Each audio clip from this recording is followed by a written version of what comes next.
Habitué des déplacements estivaux en terre gardoise, une fois n'est pas coutume, retraité de la présidence du Front National, c'est en plein hiver que Jean-Marie Le Pen avait décidé de battre campagne dans le centre-ville nîmois.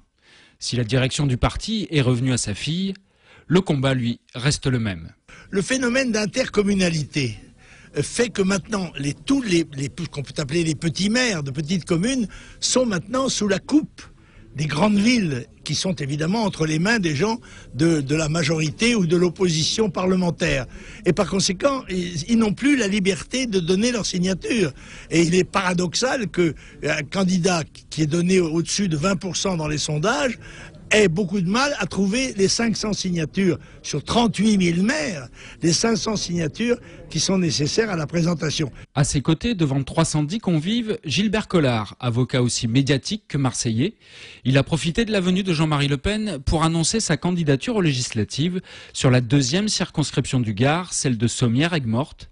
Une candidature seulement soutenue par le Front National, du moins officiellement. Mais moi, je ne suis pas d'extrême droite. Et non, mais je suis désolé. Marine l'a dit et je le redis, on n'est ni de droite ni de gauche. Il y a une France qui a une vision nationale. C'est pas une France de salauds, c'est pas une France de racisme, c'est une France qui a envie qu'on respecte son identité, qu'on respecte sa culture.